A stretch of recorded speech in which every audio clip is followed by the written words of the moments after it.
Welcome once more, everyone. This is our last session before the official closing of the and the final lecture of the day that will be delivered by our dear President Tim. So today we have planned this plenary session in which some of us are going to share about basically three things. The first one will be the Federation of Young Theosophists, that apart from the presentation, all the people, the young people gathering here have a surprise for us. So we are looking forward to that. After that, we will have the presentations of the workshops, a small brief of the different workshops. And finally, some of the captains of the group discussions will share with us what was discussed during those interactive sessions. Well, so we will begin with the World Federation of Young Theosophists. Elena will be giving us the presentation. She's from Italy, and she's a formal member of the federation. So Elena, and later Fatima from Spain. She lives in Mauritius, but she's from Spain, will be also adding something related to the surprise that they have prepared for us. So please, Elena. Thank you. Okay. So the World Federation of Young Theosophists has just been re-established, and I say re-established because the first time that has been created was in 1923, and it lasts until 1999.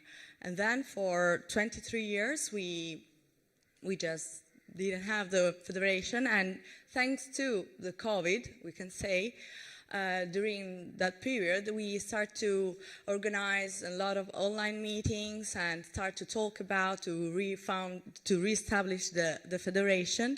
And in September, we had the election process.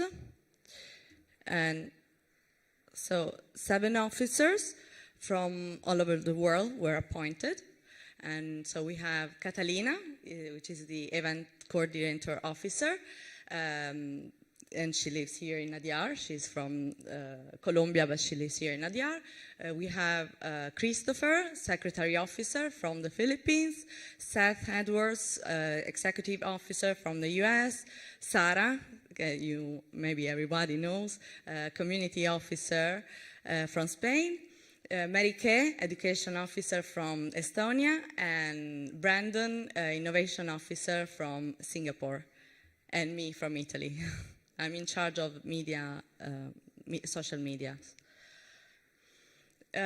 With this, we want to create a free space for all the theosophists that can engage all the young theosophists and helping them to connect and also to discover their talents and to know their individuality that may allow them to live a theosophical life and share all our experiences.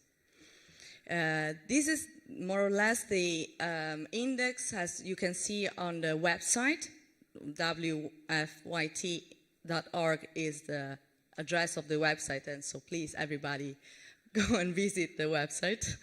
And we are organizing few events, social events online, and I'm going to talk about our next event that will be in Naarden from 9 to 15 June 2023 in the beautiful International Center of Naarden. As last year we had a very beautiful experience, and President Tim Boyd was present, and we enjoyed a very special moments all together, and we hope to can reply also this year. Then we are organizing social theosophical events. For instance, on Saturday we will have a group discussion, practical theosophies, and the theme, the topic is New Year's resolution. On January 8, we'll start the leadership program, which is led by Christopher. And with this project, we want to help young theosophists in the transition to their new roles as leaders within their lodges. And so we want to help them to be the guide of their lodges. And Catalina, in February, will lead a group of, we provide a space for non-English speaker members to learn English, because all the content are in English, so we want to allow all the people that are not all able to understand the content properly we want to allow them to understand. Then we have the project of the ebooks. We want to create stories for children with drawings, of course, with theosophical contents, because children are our future, and so are the most important part of our society. We publish all the articles written by the young theosophists. For instance, we just published Brandon and Catalina's articles. And there is a project of the podcast led by Justin and Tommy from US and Clover from Singapore. And we want to spread theosophical ideas with podcasts that can be available for all. And we want to realize interviews, as we did also in these days. Maybe someone of you knows. We did few interviews, and we want to share new ideas, a new way to see the world and imagine the future to make the world a better place. And we are organizing. We are also we want to have reserved a space for all the artists that can share their talent on our website. And also we are organizing a meeting on basic astrology to analyze our birth chart and understand our personality in a deeper way. We are organizing also, we are sharing these quotes calendar based on the book, Blavatsky quotation book, compiled by Winfrey Perley. There is a project on healthy tips with one young theosophist. She's Miriam from Spain. She's a dietist, and we provide healthy tips to help people to have a better diet. And based on these healthy tips, we share also recipes. And here we have a map of all the young theosophists around the world. We are almost in many parts of the world. All the green parts are where we are present. And please follow us on all the social medias, and we are present on Facebook, Twitter, Instagram, and TikTok. And this is the last international convention we had. We had very special moments. All people with different backgrounds from all over the world. We had open discussions. We enjoyed very beautiful moments together. This beautiful energy of the youth and Adyar creates something very magical. And we also create a surprise that we are going to show now, because walking in this beautiful area, we found also things that we think that we can change, and because it's our responsibility in this interconnected world. And I'm going to show you the video. Sorry. Oh.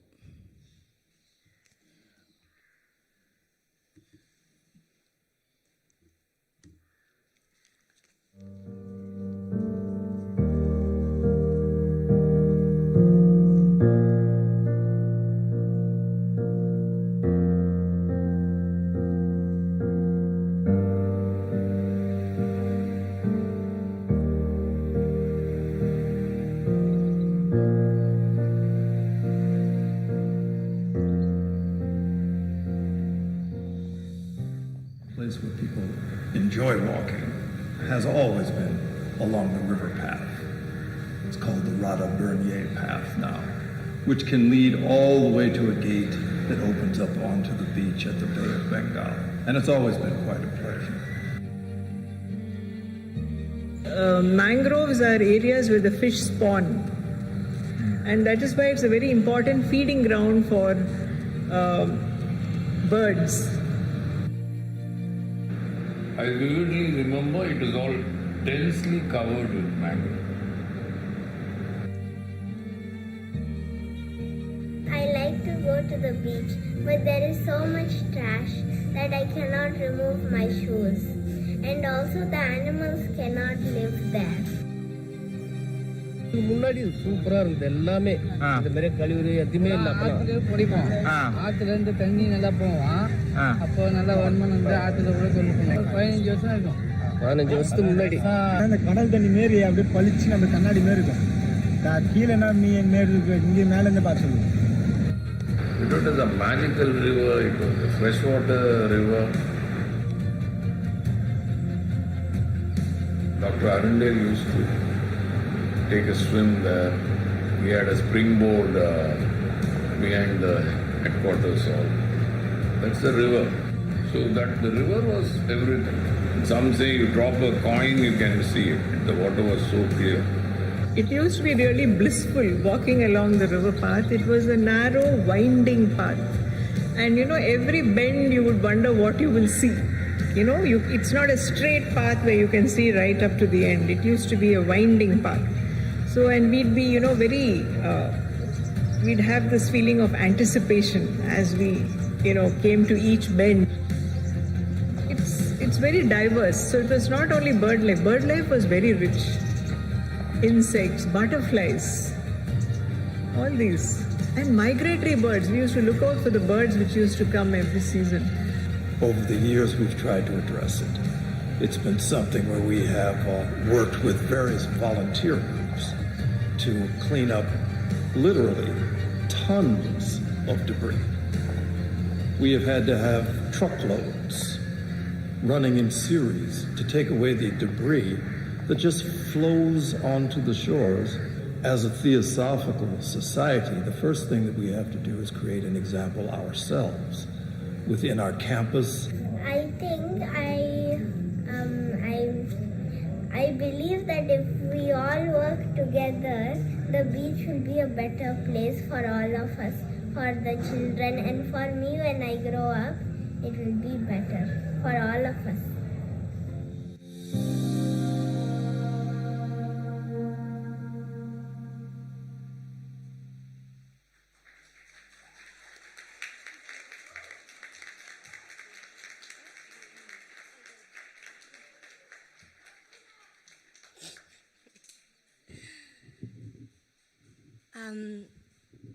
Well, this video has been done in 2 days, actually.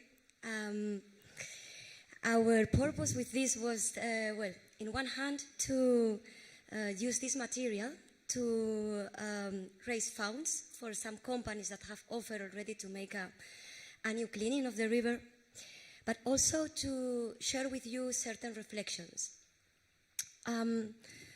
So the production of this video has coincided with the first global summit against plastic pollution that took place in Chile in November 2022.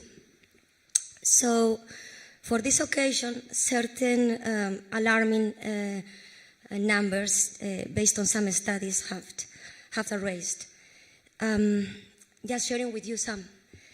Our planet has reached its capacity to deal with what they call strange substances added to its natural ecosystems. Right now, the total weight of plastic present currently has doubled the total weight of all alive animals present in the planet. Double. I'm sure you have all heard about the microplastics. Microplastics produced in the decomposition have reached all corners of the earth, from the deepest depths of the ocean to Mountain Everest, as well as our food chain and, of course, our own bodies. So all of these facts should make us have a deeper reflection, not only from an environmental activism point of view, but as theosophists, we feel that we should consider the consequences of this and examine the consequences of this from an occultist point of view.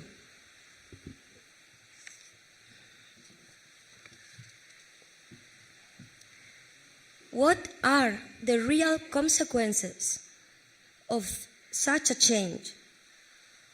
We know that changes in the physical plane mean changes on the subtle planes, on the astral, on the spiritual plane.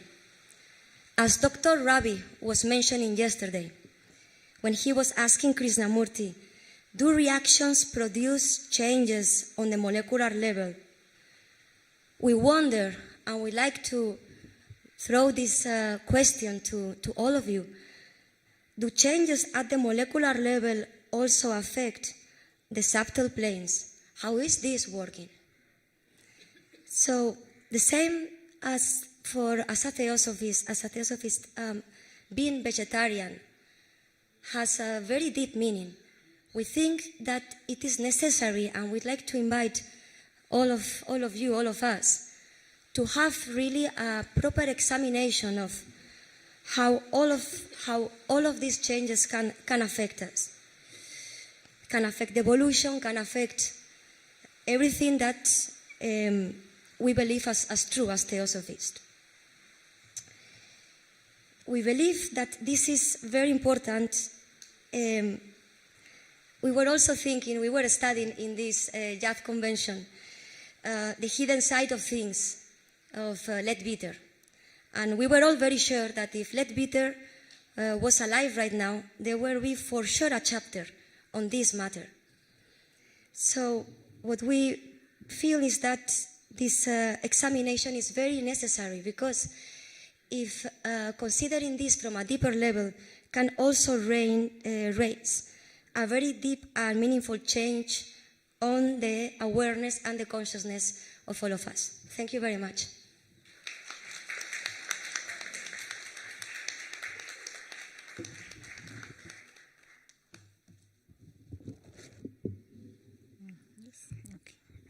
Thank you. Thank you too. It has been very motivating to see all this wonderful group of people working together for all these things, creating the video, and so concerned and ready to help and to put their, I don't know if this is the proper expression in English, hands to work. We say in Spanish, manos a la obra, hands to work. So, okay, thank you for your sharing. Thank you very much. And, well, let's continue with our plenary session. Now we are going to share about the workshops that have been happening all these days. We will begin with the workshop that was delivered by Sister Sonal Murali, who we call Sonal Aka. Aka is the Tamilian way to say older sister, and in the school the teachers are called Aka. So word Aka has a lot of meaning in the way we call each other in the school. So Sonal Aka, Sonal Aka is the director of the Adyar Theosophical Academy, and she has delivered a workshop on learning and growing with transformative education. So please.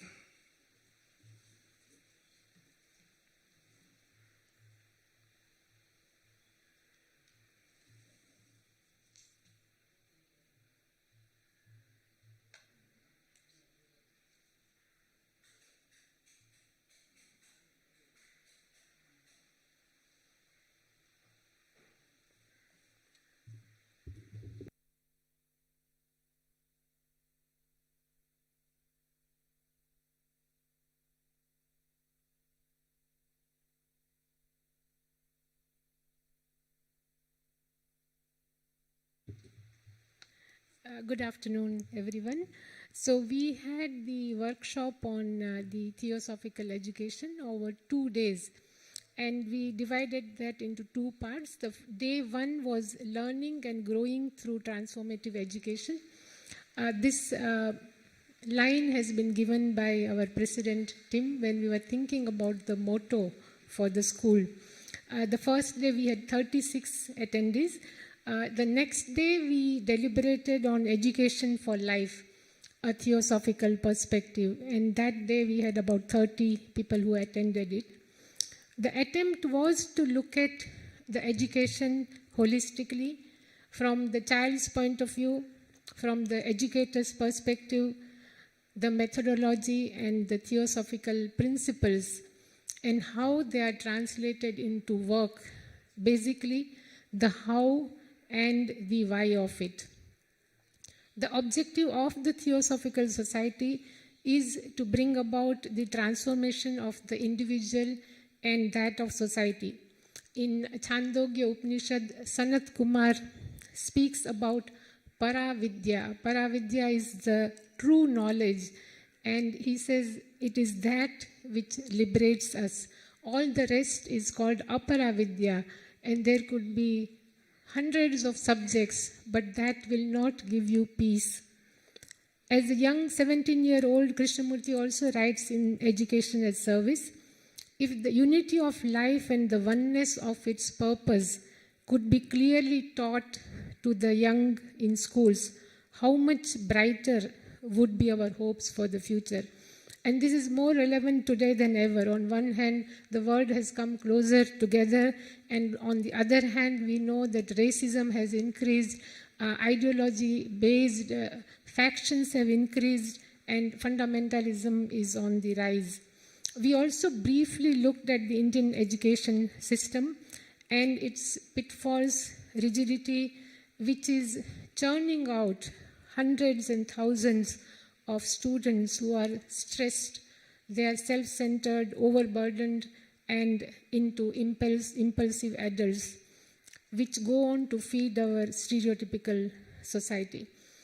We spoke about conformity and mediocrity, learning which is joyless, and burden of school, which is symbolized by the big, heavy bags that children carry on their tiny shoulders. The main flow of education today is that a lot is taught, but little is learned, and that little has very little relevance in life later on. A holistic approach to education is to first begin to look at life in a holistic manner, because things are interconnected in a web of life in every way. We talked about the sense of community, and the first community for a child is their own family and their own class. And you will see here that children sit together, they brainstorm, they discuss, and they come up with their own class agreements. There has to be fairness, there has to be order, there has to be discipline, there has to be respect and kindness, and that is where they start to think about it first. In this approach, both the teacher and the student are learners. They are equals. There is no hierarchy there, and there is no psychological authority. School is not a preparation for life, but it is life itself.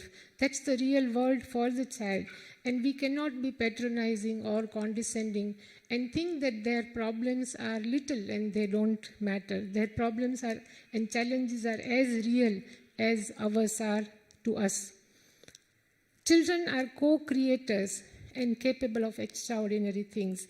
So we need to create learning frameworks where children are active participants and in their own community of learning. So they will collaborate, they work together, and there will be a sense of togetherness in what they do. Annie Besant said that a child is young in body, but may be wiser than the elders around him. And she said a child is a being who has to be understood before effectively being helped.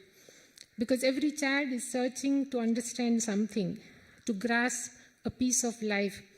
And the first step out into the world is the school and the classroom where they come. And their world is as real as ours. So in that sense, children are the protagonists of their own life stories. Now, what is learning the ATA way? Classrooms without walls, seamless interior and the exteriors, where educators' role becomes an interface for the child to explore both the spaces. The curriculum is emergent and not top-down. We would be creating learning ecosystems which allow children to explore. Each class is like an educational web where children are interconnected, where learning is interconnected, and where there is opportunity for each one to transform each moment into one of learning, sharing, and caring. Learning is experiential at ATA.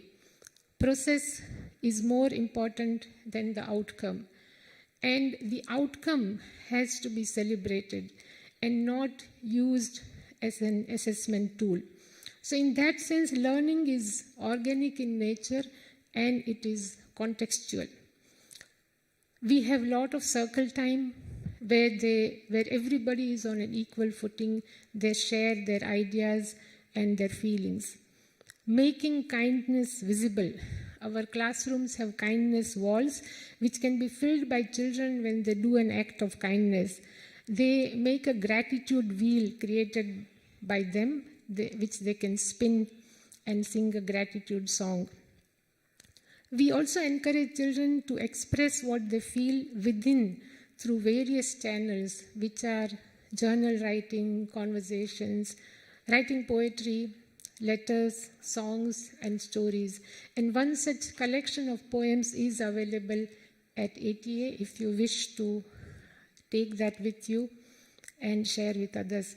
We have nature journaling, reflections of the inner merging with the outer. So we need to create multiple autonomous learning frameworks for children.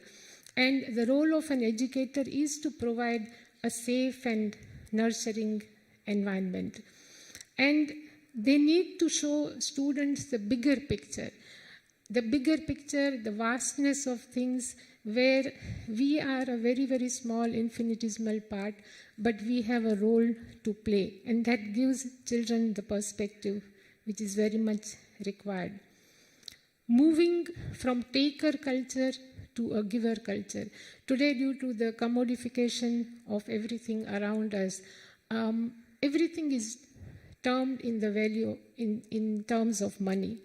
And there is nothing that is not available if you can afford it. People are used to take things, and the giver culture has to be established in whichever form they can do it. So education is not an isolated process. Instead, it's a collaborative journey. Mindfulness is a very important integral part of a day at ATA because self-awareness is an important step towards self-regulation and the first step towards self-regulation. Oneness and interconnectedness has to be part of their climate. We study habitats in nature not only to see how ingenious they are, but to understand how we live and share our being with so many other living things. And then children realize that their lives are not very different from ours, that their lives are different from ours, and their struggles are different, and their celebrations are also different. We looked at the constitution of man as given in Theosophy, which is sevenfold as well as dual, the outer personality and the inner individuality, and how the outer personality has to reflect the higher state of consciousness, because values belong to the higher individuality, whereas habits and behaviors are characters of the lower personality, and they can be easily inculcated at a younger age. And these two aspects must harmonize with each other. So a theosophical school must have an environment and relationship that does not create unwholesome conditioning, but rather awakens the wholesome qualities, which was referred to as the toolbox of light the other day. And these qualities such as respect, kindness, self-confidence, fairness, sensitivity to others, and so on. A true educator is like a philosopher's stone that would bring about a magical process of transformation. We will end with a school song that is written by a child and also set to music by her. And that will give you a glimpse of what the school means to the child. With that, I end. Thank you.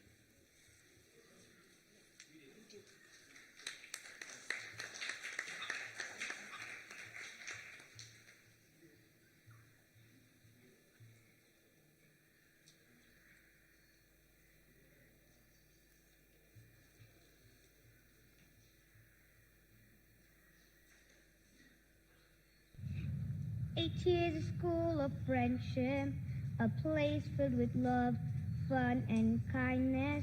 Let me tell you about our school and why we think it's cool. We learn in nature with lots of animals, insects, big old trees. We have unique subjects like nature journaling, theater, music, where our imaginations can be free. We have cool teachers who are kind. They teach us not only about our world, about the ways to take care of body and mind. Even though our classmates' friends are different from us, we learn, play, dance, eat together with them. Joy is plus. We hope you enjoyed the song about a place where we all belong.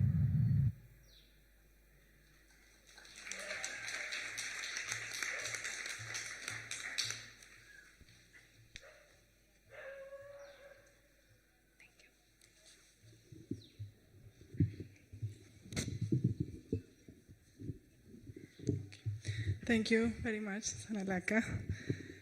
Yeah, I can say, as the song was saying, they really enjoy the school. When the rainy season was happening here and they have to cancel the school, Yuna was crying because she couldn't go to school. So really it's a place that they enjoy so much. And then we are going to invite Sister Jayashree Kannan, who is the official in charge of the archives. But not only that, she is a person that has been gifted with a sweet, wonderful, and inspiring voice, and who has delivered a 3-day workshop on chanting. So she will share with us how it went.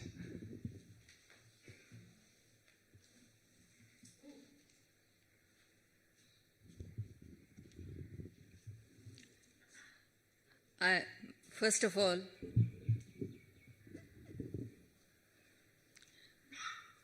I was not prepared for this. Kindly pardon me, because I didn't know that I have to give a report. I'm sorry. Anyway, I'll try. We had about 20-25 students participating in chanting workshop. The chanting workshop, as we earlier published in the program, had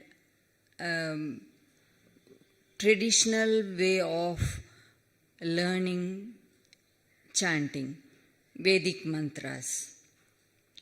So the students were not all of them were came on all 3 days. But anyway, they learned to chant Om and 2 other Vedic mantras. And it was a very satisfying and revealing experience for me to try different methods. There was no pencil or paper or book that was used. It was only by hearing. This was the ancient way of learning chanting. The teacher would chant once and the learner would chant twice, just by listening. There was no pencil, paper, stationery, anything. So we tried this method and I think we succeeded quite well. Thank you. Thank you very much, Jayshree. Really, people were very motivated with the mantras that you taught. Okay, now we invite Janne, who is from Finland, Janne Vuononvirta. He has delivered a 3-day workshop on the theme Science and Compassion.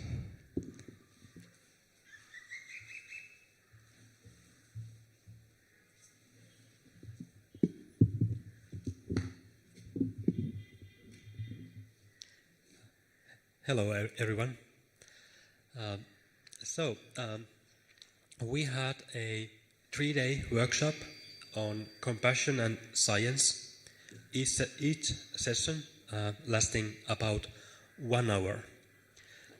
Topics for each day were power of compassion was the first one, in which we investigated from more general background what is the power of compassion. On following days we continued to compassion for oneself, also called self-compassion, and the last day we focused on compassion for others. On every day we had a short introduction to the theme, but we also tried to practice how to bring this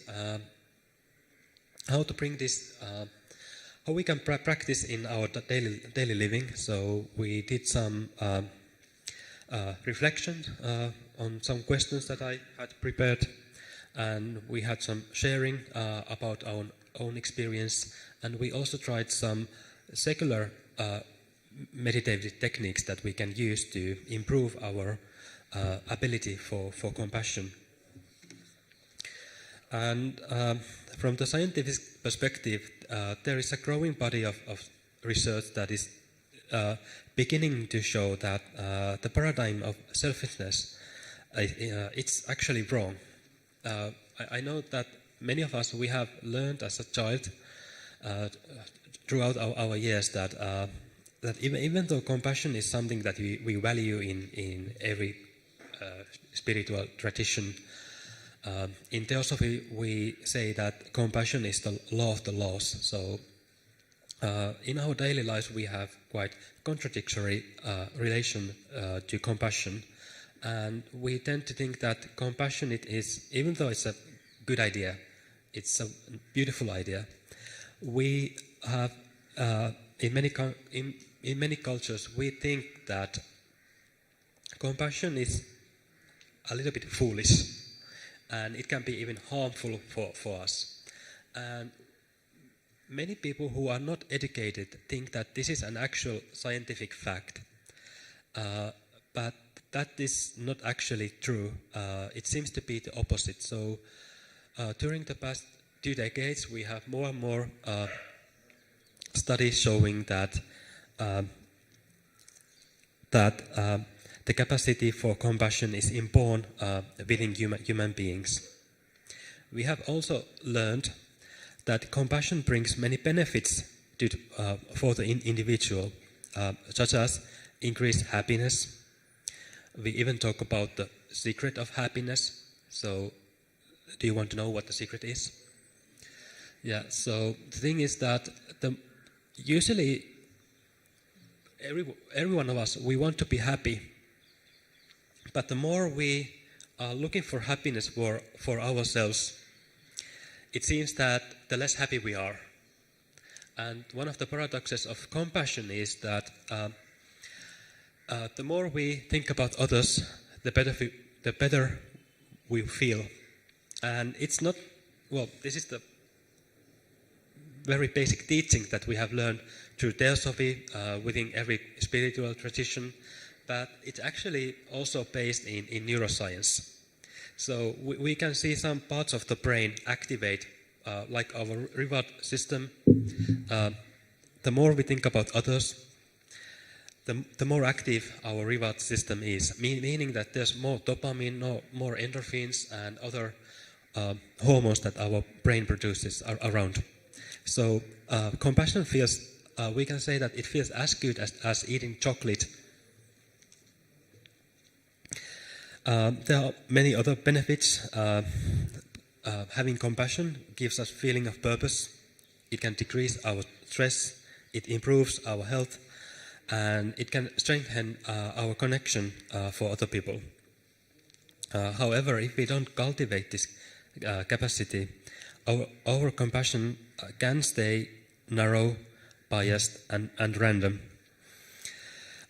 We can see compassion as a set of skills that can be trained, and scientists such as Paul Gilbert, Kristin Neff, and Jimta Tupten have created programs targeted for general public that can be used to improve our capacity for compassion. Most of them start from the practice of self-compassion. Self-compassion means caring for ourselves as we would care for someone we truly love. Self-compassion consists of 3 elements: self-kindness, a sense of common humanity, and mindfulness. Having self-compassion is important for our psychological well-being, and it also has many other benefits. And the instinct to be kind to ourselves is the premise for the expansion of compassion. The technique is to expand this natural feeling toward others, from loved ones to the strangers, to difficult people, and to all humanity. The basis for this is embracing our common humanity, meaning we need to understand that everyone here, everyone on this planet, they are just like me. We are not so different.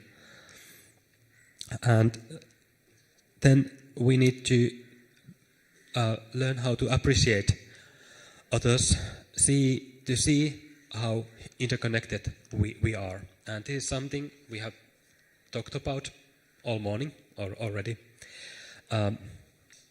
But when we want to practice compassion, the information is not enough. We need to bring this knowledge from head to our hearts. We also talked about the obstacles of compassion, such as fears, and also we can have dysfunctional beliefs about compassion. And we also talked how to overcome some of these obstacles.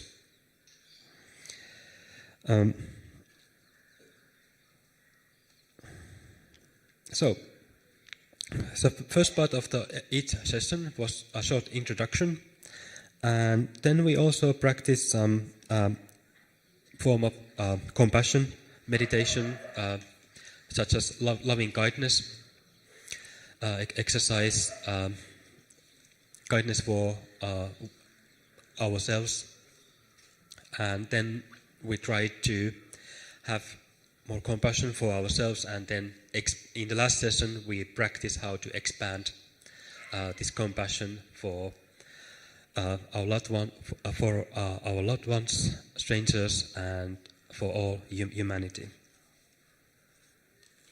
And that's it. Thank you.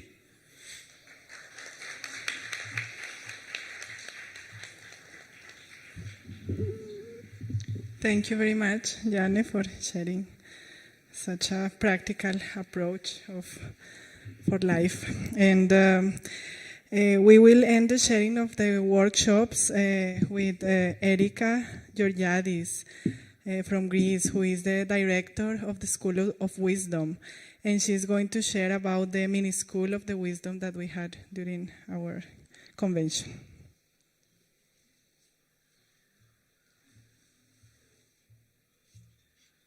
Thank you, Catalina, for the introduction. So we had 3 days, mini school of the wisdom, focusing on theosophy and ecology, practical wisdom for living in the contemporary world. The first day, the mini school of wisdom was directed by Linda Oliveira, and she focused on the importance of simplicity, of reverence, and unselfishness for our daily life so that we can have a stronger connection with the world around us.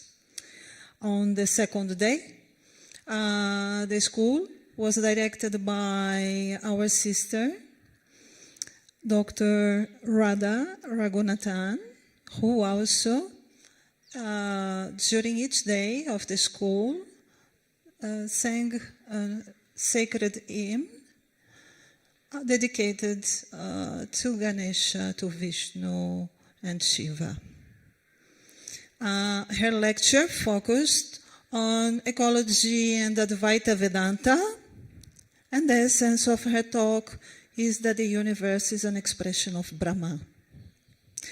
On the third day, we had Pradeep Gohil, who also spoke, among other things, on the importance of theosophy to change our perception to the world and the oneness of life.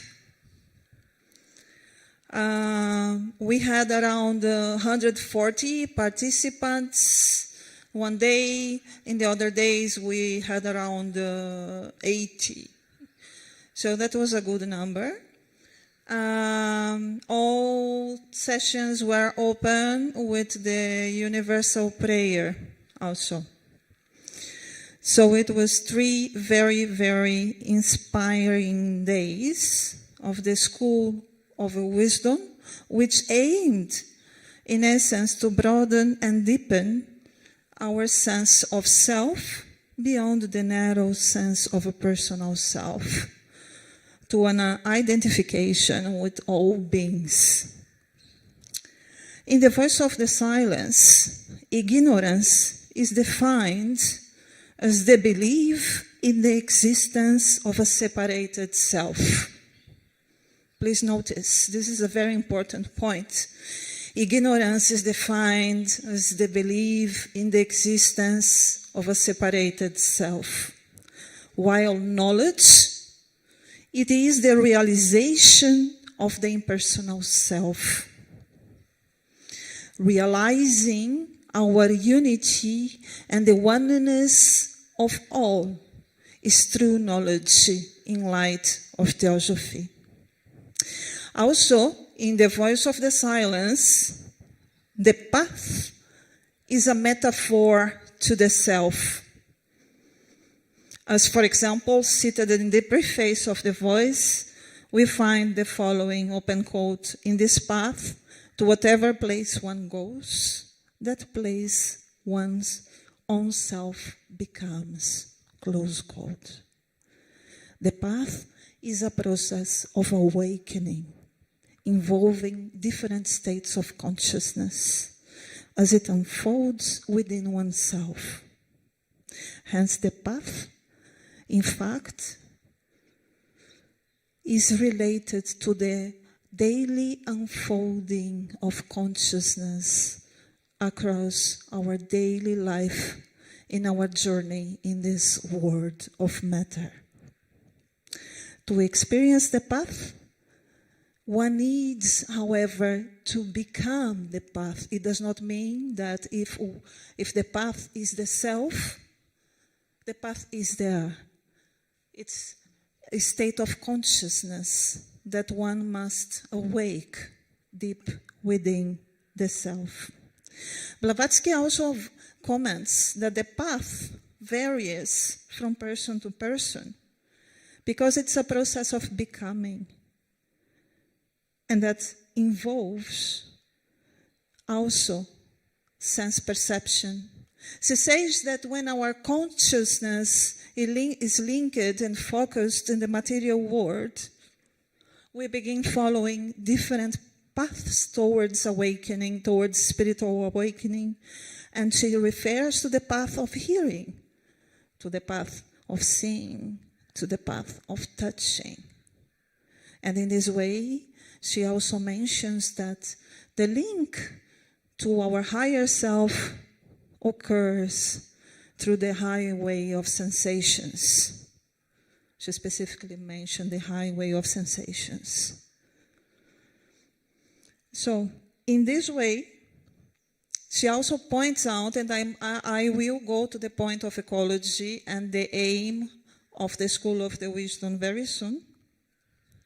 She also mentions that the union of our, let's say, consciousness when turned to matter, when focused in matter, with the spiritual consciousness occurs only when sensory perception, when mental activities, when emotions are tranquil, they have stopped functioning.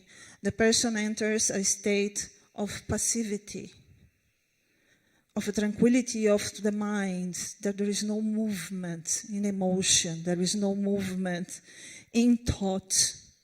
In that moment, the mystic person or the mystical person symbolically dies to the material world and is reborn to the spiritual one.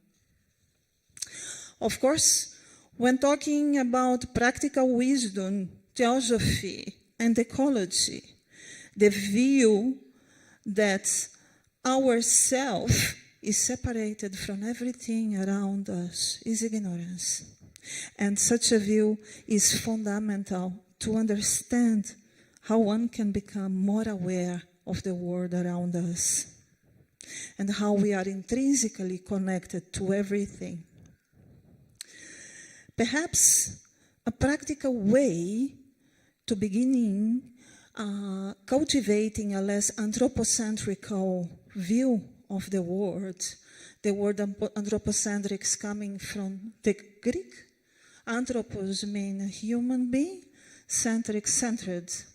So this human-centered view should be shifted to become more connected with everything around us. Today morning, someone said or quoted the following, open quote, "Each one of us has a duty to humanity," close quote. I would add to that each one of us has a duty to all beings, not only humanity. And when we begin thinking like that, then our consciousness and the way that we view the world will change. Many of us may consider ourselves humanitarians. I would say that we must become being non-itarians. This is an invented word right now. So it's very important that each one of us try to go beyond the anthropocentric sense of self and connected with everything around us. Having said that, I want to say that we also, this is the very essence of what was discussed during this 3 days workshop we had, but we had also a very interesting event. We had a baptism on the stage. 2 days ago, during the lecture of our sister Radha, there was Suddenly a puppy started crying. Please. So the puppy was brought to a stage yesterday.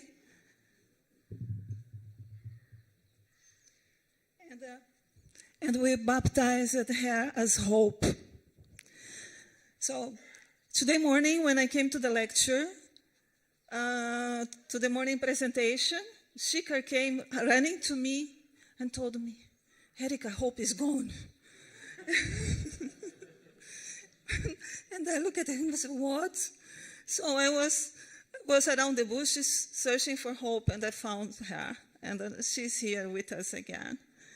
So, as you know, we have 60% of the animals worldwide are extinct.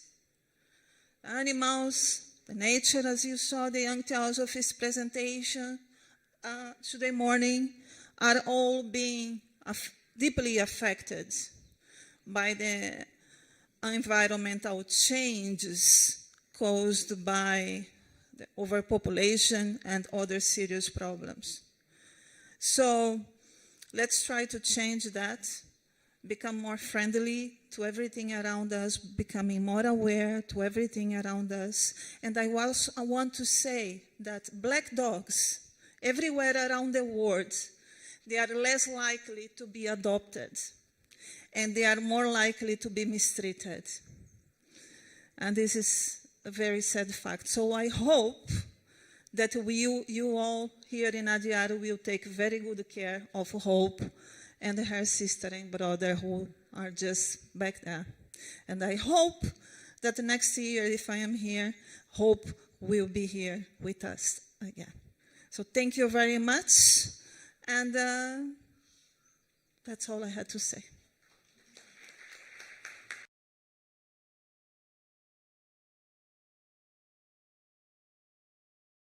Participant in our sessions, and good that Hope is back, because that will give us okay. Well, these are the presentation on the workshops, and really, as Erika was mentioning, the different paths, it's interesting to see how each one of them has like a different kind of expression, to wisdom, to chanting, the power of sound, the educational path, the science, and the compassion. So it's very interesting that we could have all these different approaches and opportunities during the convention. And now to close this plenary session, as you witnessed during those of the two of the days, we had discussion groups after a couple of the sessions. So we have here 3 of the coordinators of the discussion groups who are going to give us also a summary of what was discussed during the session. So I will call Aditya Mathur from Delhi. He will share with us regarding the insights that they share during those sessions. He.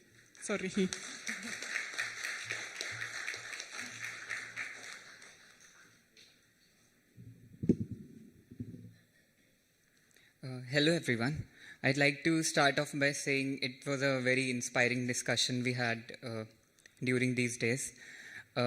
So we discussed primarily about how, as a theosophist, we can have more responsibility, and how we can nurture that interconnectedness in the world in a very practical sense.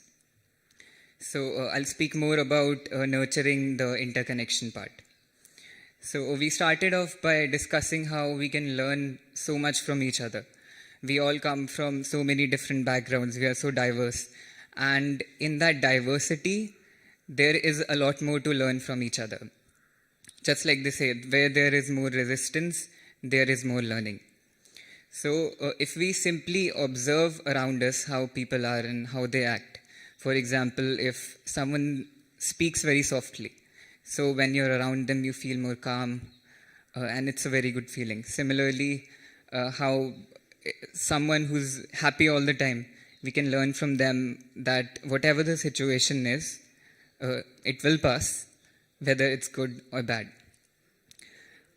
We also talked about how we can interconnect with ourselves, because unless the interconnection we can have with ourselves, we won't be able to appreciate that in other people.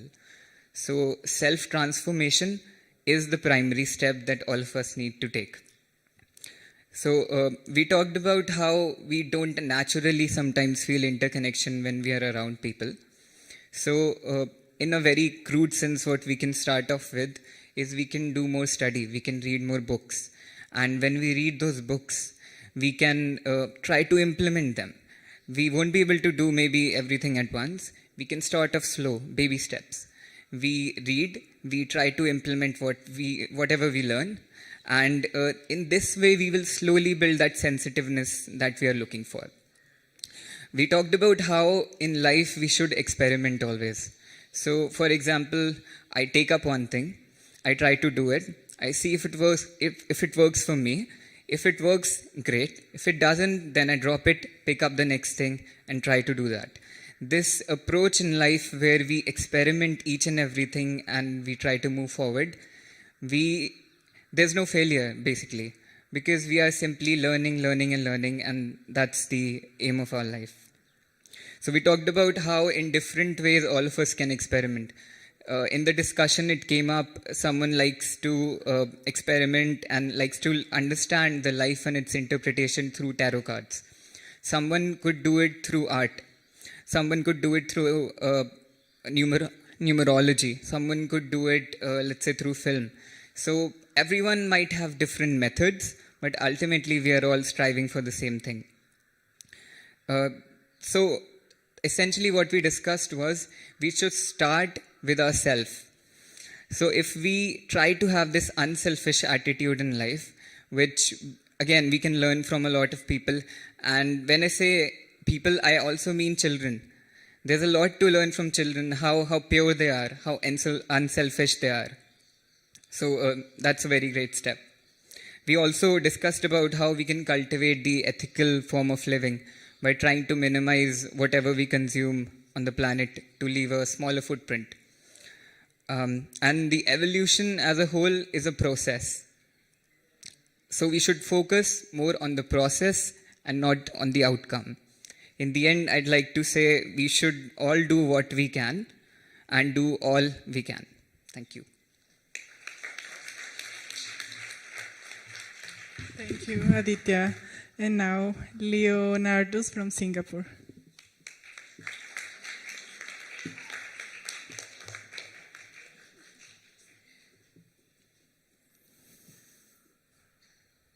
As we are discussing, one thing is clear, that we often stumble as we learn to care for our brothers and sisters.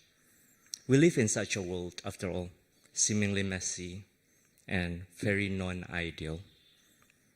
As we learn more and more about Theosophy, slowly but surely, we are putting down our rights to point and comment. They are the source of problem. They should be doing this or that. Instead, another way that we can look at this is that we are our brothers and sisters.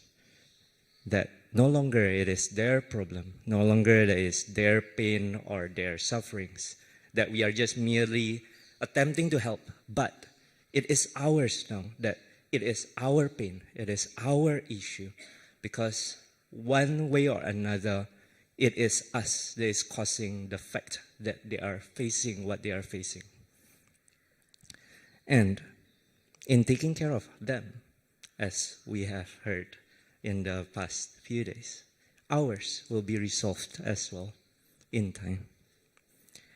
And it is important as well to have a total compassion with ourselves, to be kind, to forgive, to accept all our imperfect expressions, as in taking good care for ourselves, we are also taking care for our brothers and sisters. Thank you, Leo. And now our dear Canada leader, of the discussions, Shreyas from Huliyar, Karnataka.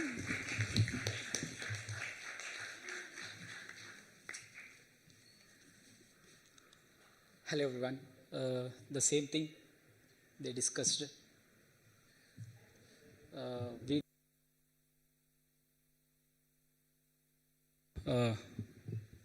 tell a essence of all those things.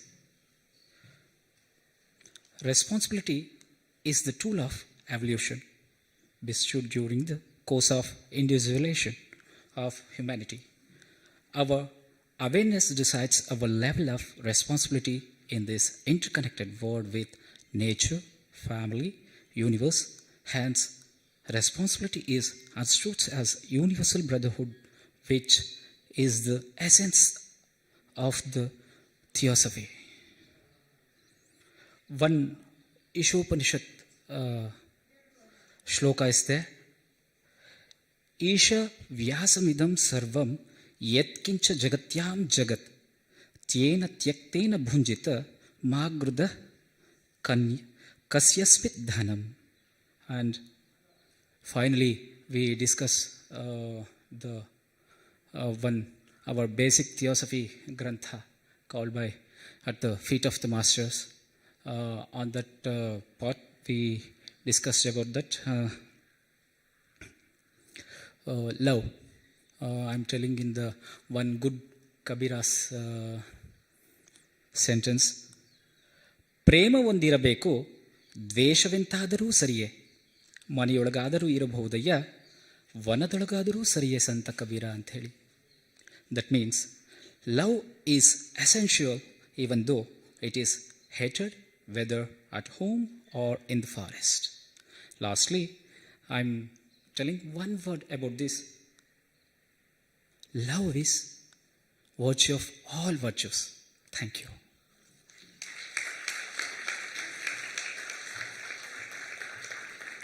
Well, I guess with those beautiful words we will close.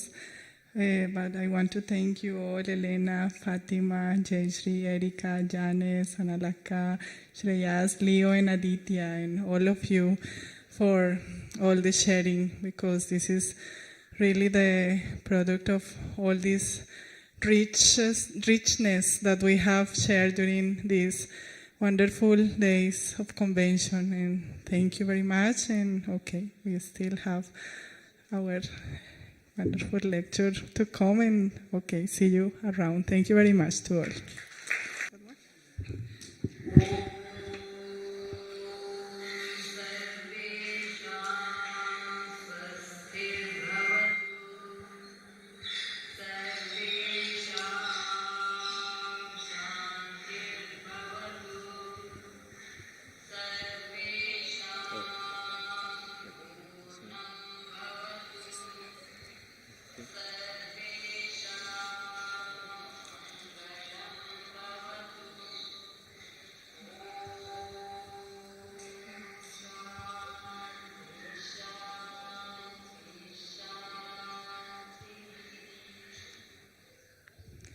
This is the beautiful voice of Jayashree.